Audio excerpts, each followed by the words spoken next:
Hi, I'm Phaith Montoya. I'm definitely amazing. Are you? All right, everybody. So it's another edition of DA Ladies Sipping Conversations, and I'm here, TikTok royalty. You're TikTok famous. My guest today ticks all the boxes of an amazing individual. She's talented, phenomenal personality, a huge fan base, and she doesn't follow the trend, she is the trend. She puts the PH in phenomenal. She is the TikTok aficionado, Phaith Montoya. I don't think I'll ever get, sick of that, but thank you. Look, listen, if you believe me, I can send you the entire clip and you can just use it. Yeah, it'll be my new intro. I'm loving it. So Phaith, we got you here. Yes. You are a TikTok aficionado. You are TikTok famous. Mm-hmm. You're on DA Ladies. We're sipping on pink Moscato. In the background, my lovely new sommelier got us some pink Moscato. You chose pink Moscato. Yes, it is very reminiscent of my time in college. All I have is $8 left, and this is what I got. Listen, $8 can get you a lot. It can. In college. Get you happiness. Get you happiness in college. Since you're TikTok famous, I gotta ask you, when did you realize that, this TikTok fame was real? I definitely think it was when people started to recognize me. Not saying I get bombarded by a lot of people everywhere I go, but just when people started to, now everywhere I go, people notice me. And I always said when that happened, I made it. Even though now it happens, I'm I didn't make it. But right. Yeah, getting that, it's weird because I'll get noticed everywhere. And I'm just oh my God, you know me? You've seen me? And they'll start freaking out. I had a girl cry once. That was also big. She was crying. I want someone to, no I don't. No, you don't. I was about to say, I want someone to cry. No I don't. No I don't. We were in the middle of a game. We were. We were playing off camera. I was beating her. We're gonna play again. But before we play that, I gotta ask you a question because you're not only TikTok famous, but to your kids that you are a substitute teacher for, you're kind of the great Miss Phaith Montoya. Yes. But because you just did a video on YouTube about being a substitute teacher and also living the life of a TikTok star. Expect students to find me this quick, I guess. And I was also such a small page that I in my mind, it just didn't click. It was just something I did not expect them to see. That part of me so quickly, if that makes sense, because they only met me once. But since the pandemic hit, I was out of work probably from March to August. Could you teach a TikTok class, a how-to on TikTok? Yes, absolutely. And it's funny you asking that because I've already been thinking about it because I already help a lot of my friends. Tips and tricks and things like that, and I feel I could definitely teach a class on how to TikTok, the mastery of TikTok, and they've been doing well. I think you could. I think you could make my TikTok better. Yeah, sure. We're gonna do a TikTok today. Of course. We're gonna do a TikTok today. She's gonna make me TikTok famous. Something else you've been doing a lot lately, which I'm becoming quite the fan of. You're doing ASMR videos, and I know you from your fashion haul videos, so which one's the better in creating? Opposed to doing the fashion haul videos, how is it creating the ASMR videos? I enjoy it. I feel something I always want to, the narrative I want to push when people think of me is think of somebody that's very multifaceted. Wow, she's in so many different avenues as humans are. We're not succumb to just one thing that we love. Yes, that could be a big part of our life, but fashion is a big part of my life. But when people see me, so many people see different things. They see Betty Boop, they see clothes, they see my hair journey that people have followed me along. They see my Omega videos, they see, and ASMR is a big thing now. And I love ASMR and I'm obsessed with watching ASMR videos. So to think I give anybody the same joy that I get from watching these videos is pure enjoyment, but fashion gives people enjoyment in another way, women to be empowered. So I love to make people feel good in different ways. So, it's joy all around. I like that. And the funny thing about your ASMR videos is that I love that one you just did with your mom, who's become my new favorite person. As she usually does when people meet her. Yeah. I'm about to just follow her. Yeah, you should. Unfollow me. You don't even need to follow me anymore. Just follow her. Just follow her. She is that. All right. Well, I feel like before we get into another game of Connect Four, and just so you know, I did win. He did. We're gonna set this to the side because we got a game of this or that. Royalty here. Thank you. So I decided we're gonna go into a game of this or that. You're an intelligent person. You're a teacher. Thank you. So I don't have to explain it too much, but for you people at home, I'll explain it. She's gonna choose either this or that out of two things, and I'm gonna ask her to explain why, which each choice she makes. Simple, guys. We're drinking. We can't be complicated. Ooh. Although complications with drinking should be a new fun game. Right? Since you're a teacher, I have to ask you this one. 6th grade English or 6th grade math? English all the way. I cannot with math. You know, With like it. With it. English major. English was my thing all the way through from grade school all the way to college. Words over numbers to me. Words over numbers. Look at that. Yes. Hashtag. Another thing you're doing now, mukbang videos. Mukbang videos or the ASMR videos? I think I genuinely have so much more fun doing the mukbang videos, but I do receive a lot of weird things in my DMs. I mean, with my ASMR as well. Like those, they have no boundaries. But with my mukbang, they definitely take it to a whole new extent. So I would say ASMR just because it's more comfortable, but I love making mukbangs. The one I made with Dub, everyone's asking for a part 2. That was the most fun I've ever had probably filming. Right. And I thought that was very cool. I feel like the only one I would be able to do is a mukbang of cereal. I think people want to see me do that. I think they do. You need to. I think I need to. I fear for my stomach. Speaking of cereal, so you've been doing these dating apps, and I feel like I need to ask this question because it would work for you. If you're going on a first date, where would you rather go? On a first date to a cereal bar or a walk in through the promenade? Now that the promenade, what I know that is, and now that I know what that is, definitely I love a walk and talk date. Eating, it gives a little pressure, especially plus size women. You kind of have these notions in the back of your head, trauma, how you eat, all those things. So for me, I feel my most comfortable when we can walk, we can talk, we can, look at the scenery, people watch. I find the most comfort in those type of dates. I like that. I like a good walking date. The Moscato's kind of hitting me, so that's why I'm like, wait, what am I saying? I mean, hey, it's Moscato. It does what it needs to do. It's barefoot too. Barefoot Moscato. That's I don't know. It's like the Hennessy of wine drinkers. Yeah. Listen, people, don't quote me. I got a good one. Become an animated character in any franchise for 24 hours or have a superpower for 5 hours. Definitely become an animated character for 24 hours. I feel like being in another reality would be a lot more fun than just living my own and having superpowers. It's boring. Okay, all right. This is a good one. They're becoming 2 of my favorite sounds on TikTok. Backyardigans. Into the Thick of It or Castaways? By far, well, not by far, I can't lie. Into the Thick of It has been my jam lately, but Castaways just has such a nicer beat, Castaways. It's giving Dre's Passion Fruit type comfortability. I listen to Castaways in the shower. That's how much I love Castaways. But Into the Thick of It, that it speaks to my soul. And I feel I love how I love it right now, but I know I'm gonna get sick of it. Castaway seems like a song you can come back to. So soon you'll be singing, I'm getting sick of it. Yeah, I'm getting sick of it. Absolutely, but Castaways is that girl. All right. And then finally, since you've been doing a lot of this app on your recent videos of your TikTok, Tinder or the It's Me app? Tinder or the It's Me.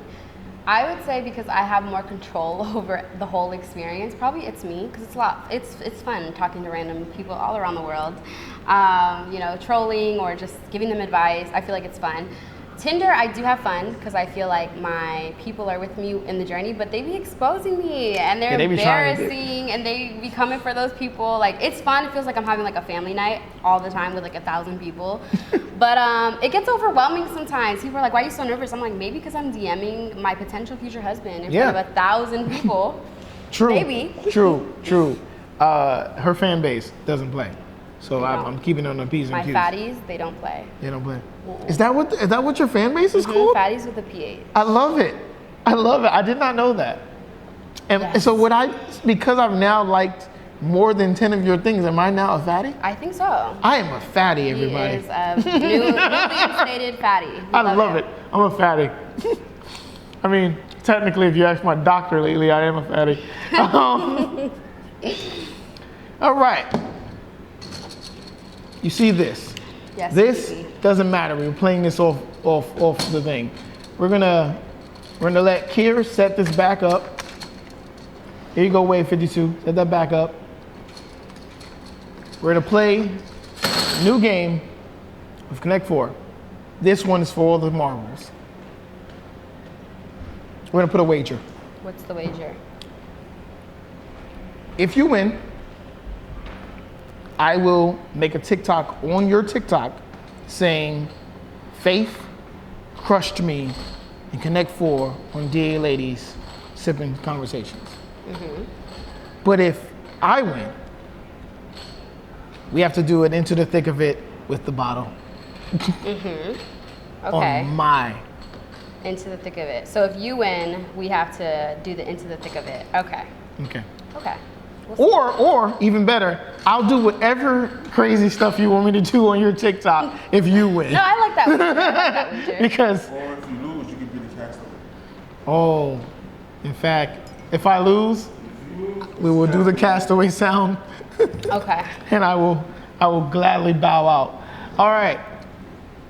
I'm assuming you're gonna choose yellow again. Yes. Hit the tab, it might be off. Ha. Okay. I'm gonna let you go first. Okay.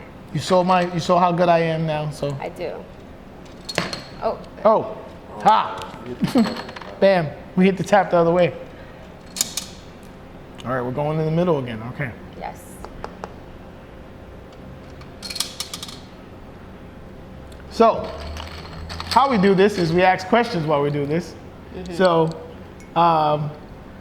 here's a question for you. You're very vulnerable and open with your, with just your mental health and your positivity when it comes to people and plus size and the plus size world, and you're very open of speaking out against body shaming and people talking about mental health. So my question to you is this. Do you think that social media has become a haven for body shaming and mental health shaming? And how do you think we can combat? I definitely think it has been a place for body shaming only because people get to wear this like veil of, anonymity that they don't have to face anyone that they wouldn't in real life. But I also feel like I did a lot of undergrad research on psychology, and I feel like that's why I feel so invested in social media. That there's so many harmful things out there, like depression. It's like we're in a depression epidemic. Anxieties are 1 in 4 people have anxiety. Self-esteem, suicide rates, like all these things, body dysmorphia are affecting our, the generation of youth that we have. Right. And we need more positive people to combat that. So I definitely think social media, although it's so flawed, I think that there's so many positive things that are going to outweigh it. Like with people like me that I'm not trying to say people like me, but I agree. People that maintain that that positivity. If I were to be afraid of social media because of how negative it was, then it would definitely be just a negative thing. And I think we need more positive people on the internet to combat them. So I agree 100% about that. Speaking of stuff that's going crazy on the internet, so I know you've heard it because everybody's talking about it. Monique recently said that when black women or women of color wear bonnets out in public, that it is ghetto, that it is not classy. She got some haters for it, and then she got some people that agreed with her. My question to you is, do you agree with her? Or do you believe that we should just let people wear what the hell they want to wear? I think, as someone who wears their bonnet occasionally outside, you know, we're not all on our best days. I want to see you in a bonnet now. Like now I want to see Look at my TikTok. I have plenty of videos of me in a bonnet. If you're not gonna do my hair, don't worry about it. That's my motto. If you're not gonna do something to somebody, or like you're not gonna fix their outfit, if you're not gonna, then don't worry about it. Mind yours. And then keep it pushing, because I feel like no one's giving like women that have like non-textured hair, like straight hair, the flack for having their messy buns and their frizziness out. So why is it women that like, it takes wash days, it takes our curls to lay right, it takes a whole curl routine, having to be updo to what? To go to Walmart? I'm not going to the Met. Like, you know, why are we judging women on those things? Like, we already do so much to kind of like meet society standards. Like, we can't even go to, you know, the grocery store without being like haggled on whether or not what we're wearing is deemed like non-ghetto or not, you know? So I feel like from like another woman of color, it kind of even hurts more. If that makes sense. I agree. But I think I won. Yeah. Either way, you would have. Unfortunately, you would have won this one. Yeah, I got caught with two traps. Yes. Well, look, people, you saw the first one. Yes. So technically, I won, but technically I didn't. Guess we're doing a. We'll do a TikTok. We're doing a TikTok. We're gonna. Newsflash, people. We're gonna do a TikTok anything. Because we were gonna do a TikTok anyways. So whatever, but you know, I'll do an extra one that says that she beat me. This is terrible. I'm gonna try to open this. Are you gonna? I wanted some more. Oh, there you go. No, see, you're the sommelier. Wait. All right, I have. Any more questions? Do I have one more question for you? I do have one more question for you. Okay. Because we skipped over one. All right. This is important because TikTok's watching. What's your favorite trend on TikTok right now? My favorite trend on TikTok? The Adult Swim trend by far. I don't know if you've seen it, but I think it just pushes, like, it makes me remember why I fall in love. Like, sometimes you get caught in the dances, you get caught in like the repetitive things, or like just people just thirst trapping. Just a little bit, thank you. Thank you. But the way people have to think out the box for that and their little sayings, I'm like, oh, humans are so cool. Like, they're cool as hell. So like, I love that trend. I love the mom or like the parent to the kid trend. I think that's so cool too. It's like, it reminds me of like the wholesomeness of humanity and like how we come together in these comment sections and we don't think about anything else besides like, that was a cool ass video. Like, no one can deny that, you know? I totally agree. I am a big fan of the Adult Swim just because like I remember growing up and watching Adult Swim, and then right before they would go to commercials, they would have that like random statement and you'd be like, what does this have to do with anything? But they were always cool, and you always remembered them. Yeah. And I'm from the era of watching Adult Swim before it became popular. I wasn't even allowed to watch Adult Swim, fun fact. So I was terrified of her watching it. Well, look, everybody. You know, this was fantastically fast, but it was great. We're gonna do a TikTok. I'm gonna get some pictures of Phaith. We're gonna get all this good stuff done. But even though you probably already know how to find her, Phaith, how can they find you? You can find me on Phaith with a PH. With a PH. Montoya, not with the F. Phaith, PHAITH, Montoya, on Instagram, TikTok, Twitter. I love Twitter. YouTube, literally everywhere. I'm on any social Pinterest. I now follow you on 4 of your social media. Oh, you follow me on Twitter? Mm-hmm. Okay, I'll follow you. I literally love Twitter. Like, yeah. Any of my fans watching, if you follow me on Twitter and it's like, follow me back, girl, I'll probably follow you back because I love Twitter. Listen, I love my little random moments. Yeah, people start to like those things, especially the one where I was like, if Jimmy cracked corn and you don't care, why are we talking about it? Think about it. Think about it. Being made. Yeah. Everybody, this was your man, Random Man. This is Sipping Conversations. We had a sip. We had some conversations. And I got beat in Connect 4. I got beat too, so. Yeah. Fair game. Fair game. All right, everybody. We are out. Guess which TikTok star is the next guest of Ladies?